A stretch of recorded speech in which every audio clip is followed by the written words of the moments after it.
Hi there, this is savewith.crypto on Thursday, which, as you know, is Metabonding Day. Also, what I just did was I had 10 eGold lying around, which I used when I was swapping for ZoidPay the other day, and I wasn't quite sure what to do with it, so I actually just swapped it into ZoidPay.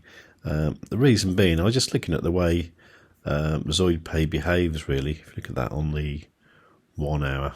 This is the ZoidPay eGold chart. It kind of varies up and down about 5%. So I thought what I'd do is set an alert down here. So when it comes down here, I'll buy ZoidPay with eGold. And then when it goes up here, I'll set another alert, probably around about here. So I'll set an alert there and I'll say sell ZoidPay. So I'll sell ZoidPay into eGold and take advantage of that kind of 4 or 5% chop that it's doing. Now, of course, the main flaw in my plan is, of course, the fact that, you know, while I'm doing nothing with the ZoidPay, I'd want to metastake it. And if you metastake it and you want to withdraw it, you need to wait 10 days before you get it. You can see that if I go unstake here, it says you will receive after 9 to 10 days unbunding period. So I'm going to run it in the metastaking for a while, see what the returns are like, see if it really is 16% or if the LKMX you get extra makes up for that a little bit.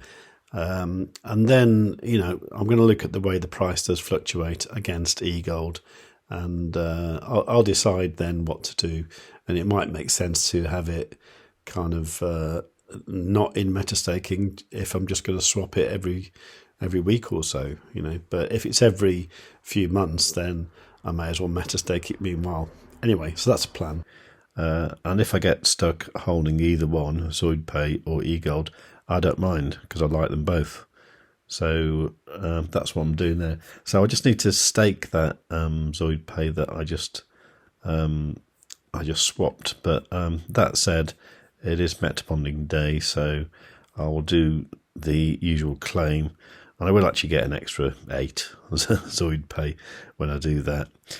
5.7 U-Trust, and then little bits of everything else, really. So let's just do that. Okay, and then I'll just do the usual claiming of stuff on the farms and all that. Don't think you need to see that again. But yeah, it's all quite good, really. I didn't harvest for about a week, so that's got about $1,000 worth of LKMX. So you can see where I'm going with this. If you look at the ZoidPay staking, you can see here that what I did today was I probably mistakenly staked 100,000 ZoidPay in this Lab 7 Romania shopping pool, and I did actually do a claim yesterday. It's earning about $1 a day in ZoidPay because I'm not getting 12%. I'm only getting 5% APY. That's because I've only locked it up for a month. Now, I'm quite pleased I did that, actually, because I've been looking in the Telegram channel for ZoidPay, and it seems that there might be another shopping pool sale in August. I'm hoping that I'll be able to unstake this stuff and use that to try and get a shopping pool. So in a way, I'm kind of hoping that it's more like September rather than August. If I miss out, it's not a big deal.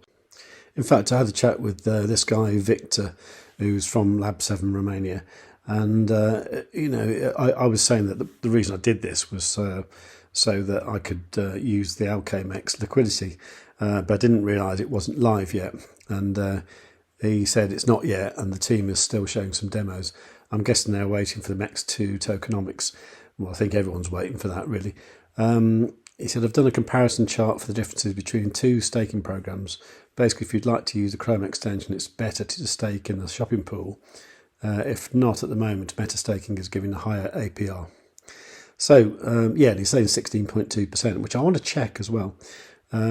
Then I'll show you that graphic in a moment. Regarding owning a shopping pool, what are the advantages, what are the disadvantages?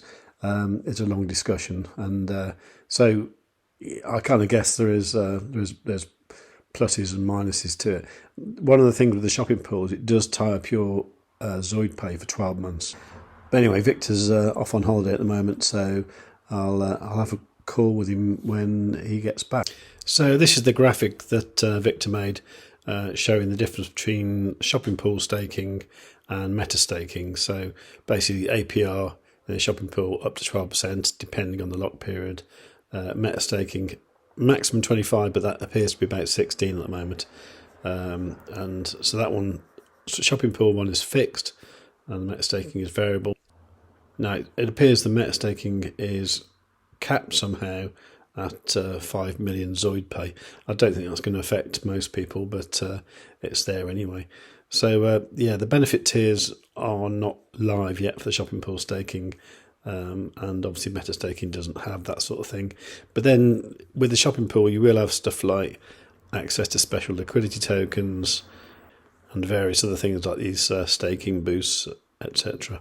So although a lot of it isn't live at the moment, there are certain advantages with the shopping pool and certain advantages with the meta staking. So what I decided to do was to try and load up my meta staking with ZoidPay a little bit and just see how it performs really. So at the moment I've got about 6,600 ZoidPay staked in here. I've got about another 4,000 in the account from swapping the eGold. So I might put it in here. So I'm going to put it in here and then just do some sums to work out what I'm actually getting with the ZoidPay.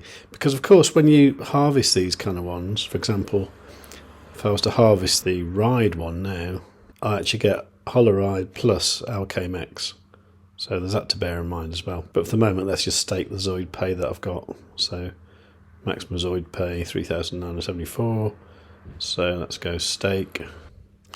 Okay, so that's now 10,649 ZoidPay staked there. Now the reason for that 10,000 ZoidPay being a bit of a magical figure is for a couple of reasons really.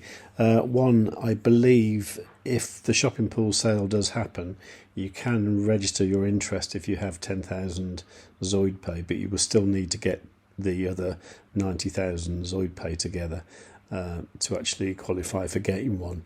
And the other thing is, when the tiers are live, 10,000 ZoidPay puts you in the bronze category as well, so it's a kind of useful amount really to have. So what I'll probably do here is when that reaches $15, I'll do a harvest and then count for 24 or 48 hours after that and see how much that actually does earn. Because yeah, I mean, I must admit I didn't notice the max word there, because over in the farms it doesn't say that. It says what the actual APR is. It's not max APR, whereas in the meta staking it is. And yeah, I was kind of naively thinking that I was getting 25%, 25%, 30%, whatever, CRT at 40%. That might not actually be the case, because that is a maximum figure. I didn't realise that. So thank you very much for, I can't remember who it was who pointed it out, but one of the commenters and viewers. And by the way, thank you for all your comments, and do remember to like the video, because that really helps. And of course, make sure you're subscribed and you've got notifications set on all. But the most important thing really is tell your friends.